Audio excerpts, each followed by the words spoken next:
L'arme la plus dangereuse sur terre, c'est le désir non maîtrisé.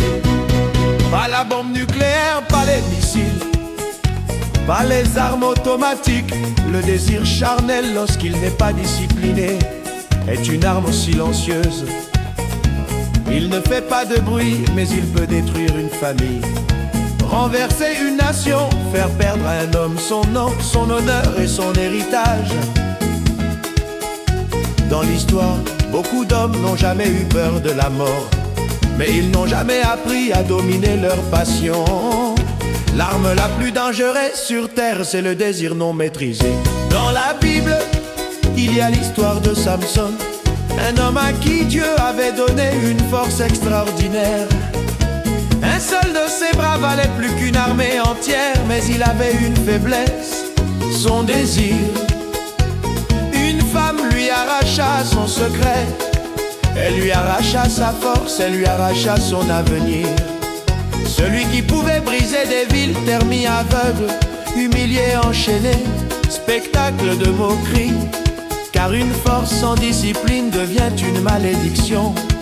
Mais ne crois pas que ce soit seulement une vieille histoire. L'arme la plus dangereuse sur terre, c'est le désir non maîtrisé. Cela se passe encore aujourd'hui.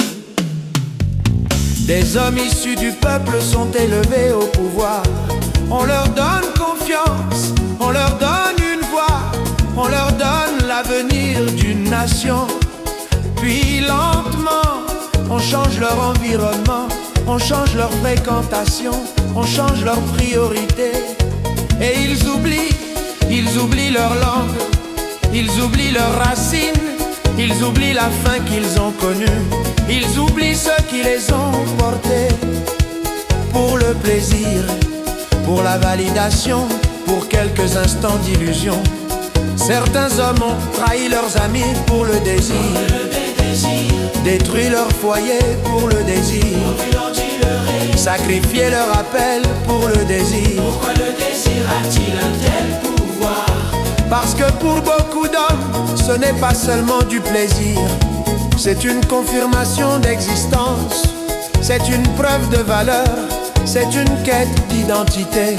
Quand un homme n'a pas de vision, il vend son avenir pour 10 minutes de gratification. Quand il n'a pas de principe solide, tout devient négociable. Quand il n'a pas appris à se maîtriser, il devient manipulable. L'arme la plus dangereuse sur terre, c'est le désir non maîtrisé. Le problème n'est pas le désir, le problème n'est pas la femme.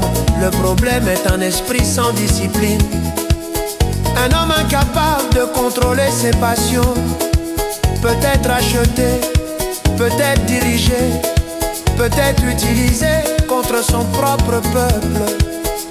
Les plus grands hommes de l'histoire ne sont pas ceux qui ont conquis le plus de corps, mais ceux qui ont conquis leur propre âme. Si tu ne contrôles pas ton désir contrôlera ta destinée. Si tu ne maîtrises pas tes passions, elles écriront ton futur à ta place. Un homme sans discipline est un danger public. Ce n'est pas une insulte, c'est un avertissement. Un homme véritable ne se mesure pas à ce qu'il possède, mais à ce qu'il est capable de refuser. Les larmes d'une mère, les silences d'un enfant abandonné, les nuits d'une épouse trahie sont souvent le prix d'un plaisir mal maîtrisé. Le caractère se construit dans le secret, la chute commence aussi dans le secret. Ce que tu nourris en toi aujourd'hui sera ce qui dominera ta vie demain. La vraie force n'est pas dans les muscles, elle est dans la capacité de dire non, pas aujourd'hui, je vaux plus que ça. Un homme qui apprend à se gouverner devient une lumière pour sa génération. Un homme esclave de ses impulsions devient une ombre dans sa propre histoire. L'arme la plus dangereuse sur terre, c'est le désir non maîtrisé. Travaille ton caractère plus que ton image. Éloigne-toi des situations qui affaiblissent ta discipline. Entoure-toi d'amis qui te rappellent ta valeur, pas tes pulsions. Développe une vision claire pour ton avenir. Apprends à différer la gratification. La patience construit les empires. Cherche Dieu, la sagesse et la maîtrise de soi avant le succès. Et vos dennes et vos vous aiment trop. À bon entendeur, salut.